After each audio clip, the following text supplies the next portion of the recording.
see how bald it is. Right here, we get an iPad tool in and gently work the adhesive up as we go.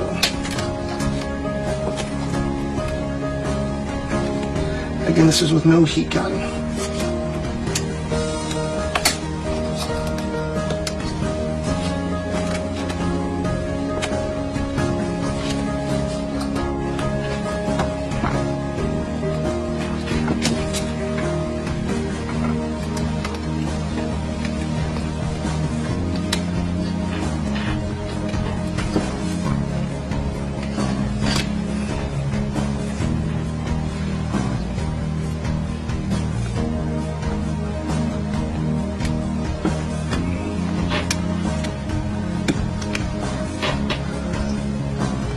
And there is a cable right under the glass.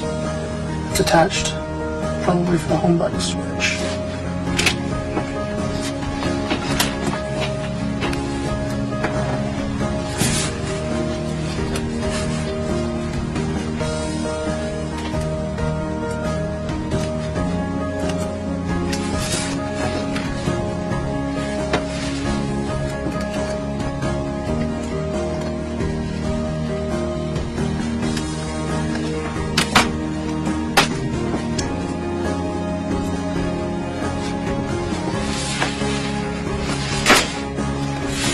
Just with a little bit of pressure, the adhesive seems to be releasing.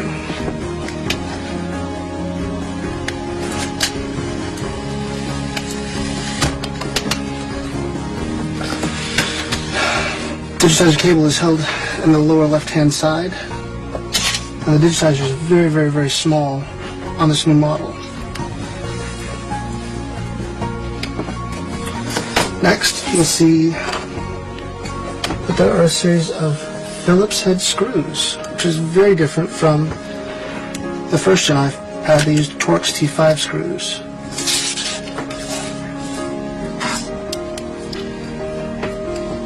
So it looks like there are screws on each side of the LCD.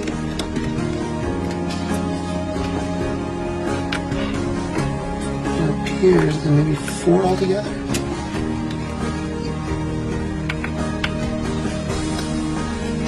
My guess is that the connector is also going to be on the left-hand side,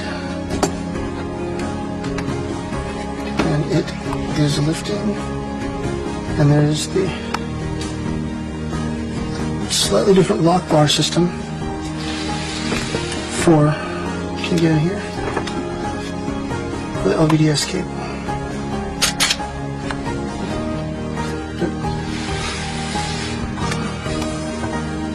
There's a small tool and just gently lift that lock bar up. It feels like it has a little bit more pull for it. So once you lift the lock bar up, you can slide the cable out and lift the LCD up out of the way. And over here looks like are the 2 digitizer cables. It looks like your digitizer clips on one side are blocked by a shield. So remove these 2 Phillips head screws.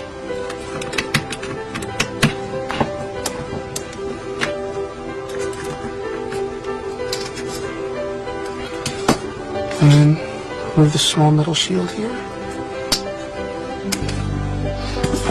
I'm going to gently lift up 2 clips from the digitizer. So we're going to do it gently. And slide the digitizer cable out of its socket. And the digitizer cable is actually adhered to the logic board. The next thing to look at here is the front-facing camera. It looks like it's got a cable that runs over here and probably a connector. Another controller board for what feels like the headphone jack. And it all looks like it's all controlled together right here on this socket. So we'll lift this cable up and see what we can do. Again, the cable is adhered. So gently slide something underneath the cable to loosen it from the back case and slide it out. This is the Wi-Fi model. I suspect that the 3G module is going to be on this side on the 3G devices. The headphone board, I'm going to take the two Phillips head screws that are in here and here and pull those out.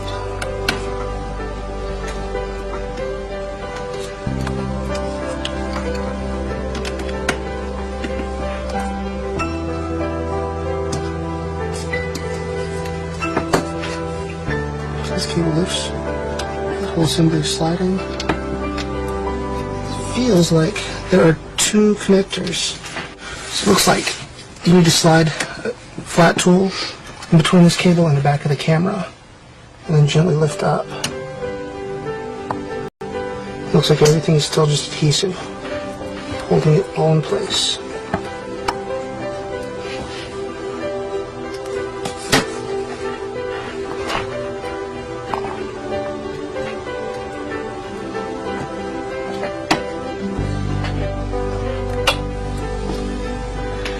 And your front-facing camera, headphone board module are removed.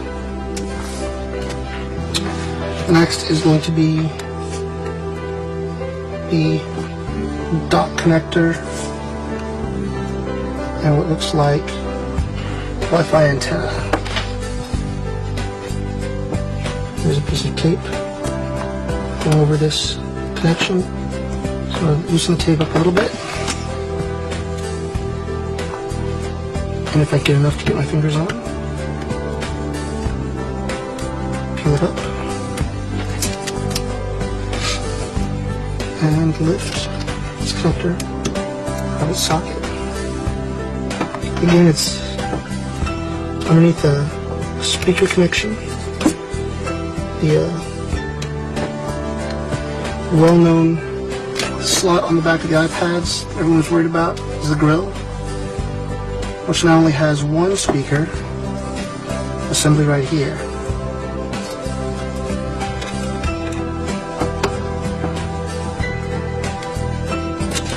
There are again two Phillips head screws and the dock connector, one over on this side and one on this side. Looks like everything is done with the Phillips so far.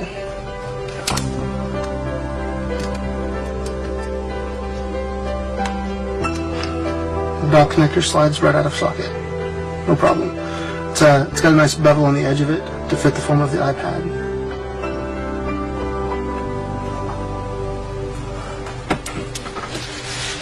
Next, I'm going to take the screws out for the antenna.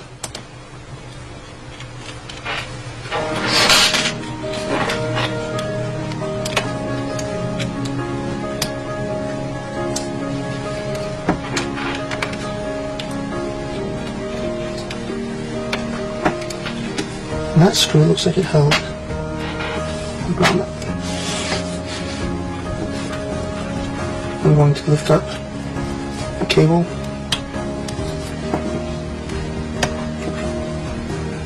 There's the speaker.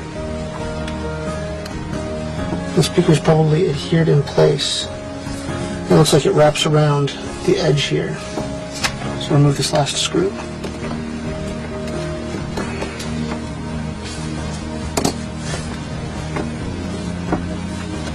And see what slides out here.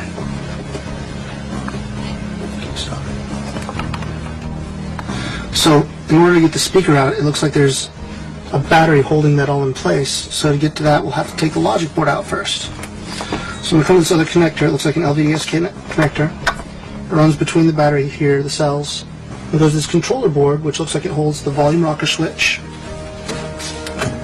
which is here, the mute/hold switch, and the power button. All of those are going. This isn't a mute hold, this is a mute orientation lock switch. And then it looks like the controller board controls the camera that's in the back right here. And that may be why it uses the LVDS connection. Also interesting to note, on the iPad, I don't see any magnets on this side, but you do see the magnets down here for their special case. So we're going to lift this cable connector up. I like the quality of these cable connectors so much more than the older style. They just seem to do a little bit better. I'm going to take the screws out that are holding the logic board in place. Again, with Apple, smaller is better. Presumably, the A5 chip is underneath one of these heat shields, as is the RAM, which seems to be the question of the day. How much RAM do we have?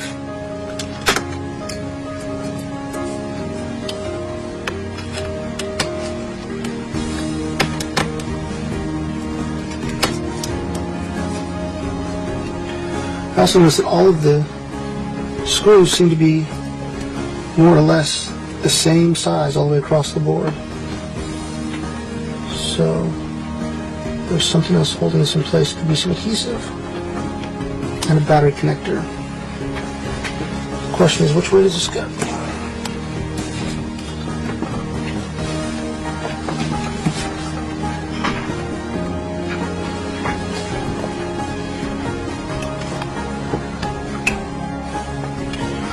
Since it looks like this connector here, you can zoom in here. If you look on the side, it looks like it's actually soldered on the board. I'm going to guess the board is probably laying right on the battery connector. So it should be just adhesive holding up this from sliding right out. So we'll get gently under the board and pry, and up she comes. Now I take out the antenna as well, which is connected by a standard BNC connection on the bottom. Looks like there's a secondary BNC connection on the bottom as well, possibly for the 3G antenna. And that is your logic board. Now, the battery, which feels very much like the first-gen iPad, but they're so much smaller. Feels like it's just being held in place by some adhesive. So I'm going to try this battery carefully. It seems a little flimsy there. And lift it up out of place. So now we have the cable left, speaker assembly, and the switches. And this looks like it's going to be the microphone.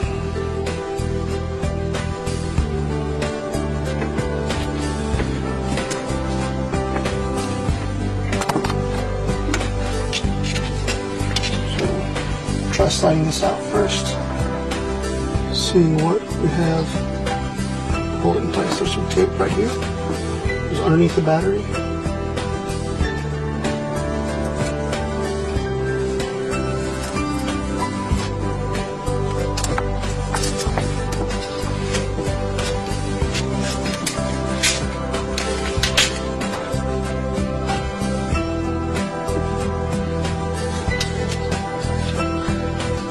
And the speaker, once you've wiggled it, will come right out of its socket.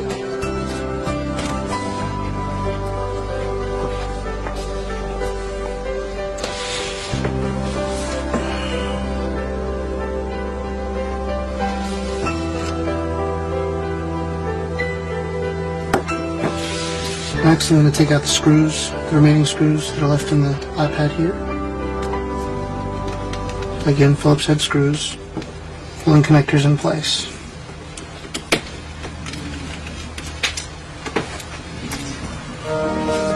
Notice that in the orientation lock hold switch, or mute switch, the screws are a little bit longer. And it looks like there's a small Emi shield, similar to what's found in the iPhone 4. These have several small, thin cables, so you want to be very gentle as you pull these up so as not to tear.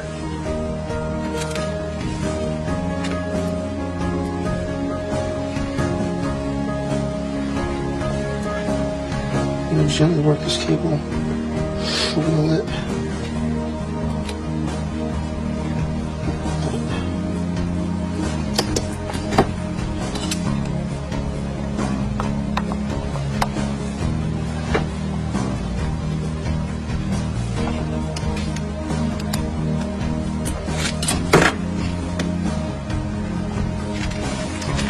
Oh, and there's one more screw right here.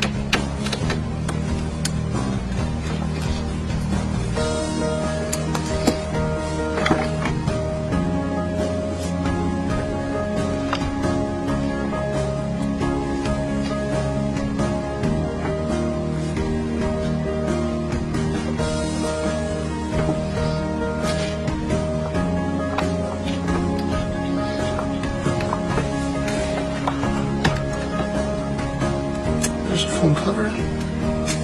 And you have another set of screws holding this in place with the camera.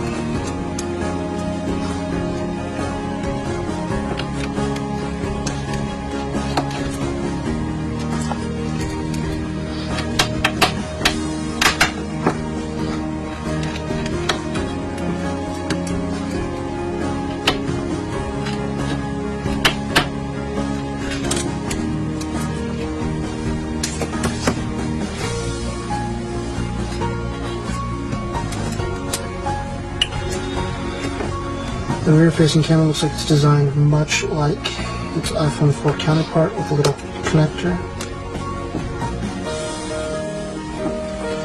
And then the connector for the camera is just like in the iPhone 4. It looks like a small connector here at the bottom. A little bit of prying and it will loosen. You should be able to lift the camera completely out of its socket there.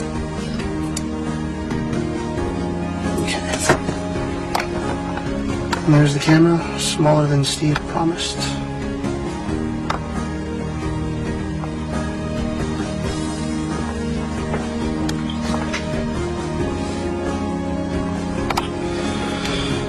So now, there is still a daughter board, some more cabling to be removed, and a microphone. Let's see if this metal plate here, and this may be the magnet that's tied to the reed switch, because it looks like this has a cable under it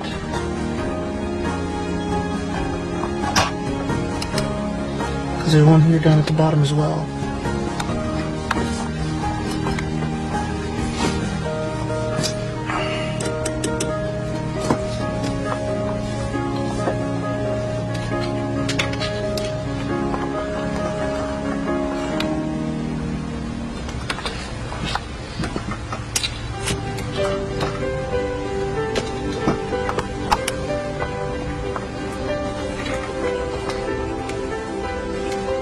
Starter board is adhered with similar double-sided adhesive like they use for speaker in the iPhone or the iPad first one.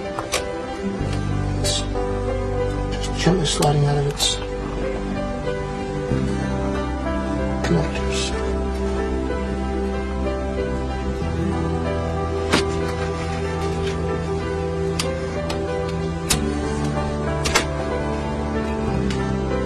And the connector holds everything in place, comes up from the board and wraps around here, so you should be able to disconnect it from right here on the daughter board. Looks like it's a small piece of tape that wraps around it.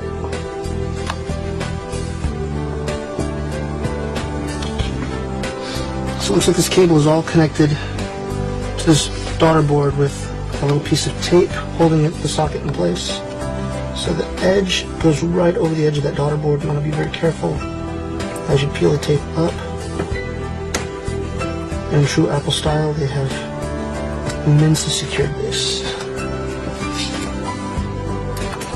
Using a small pair of tweezers to grab and unwrap the tape. And I can use the edge of those tweezers to lift that out of its socket. It looks like I should be able to release this daughter board just like so.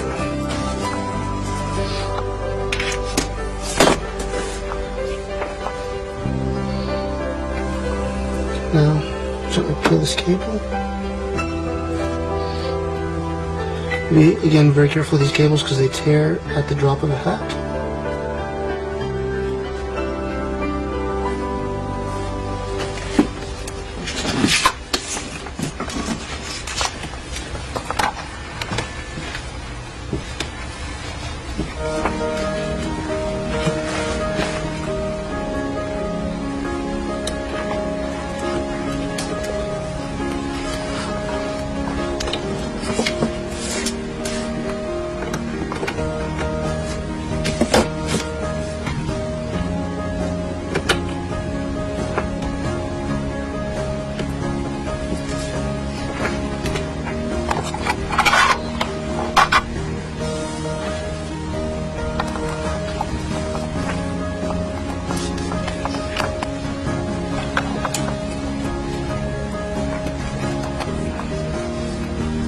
switch, volume rocker,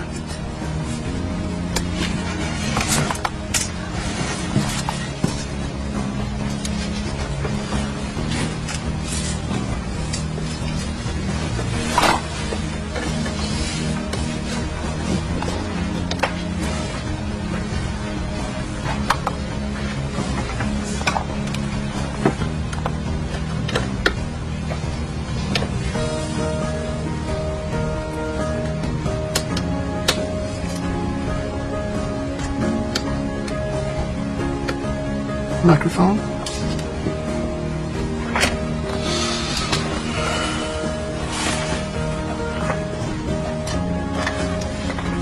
and just poke the switch in.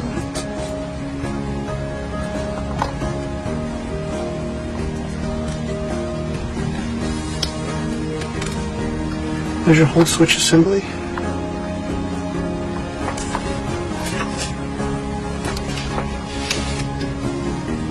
And of course, the hold switch itself. And that leaves you iPad 2 empty case.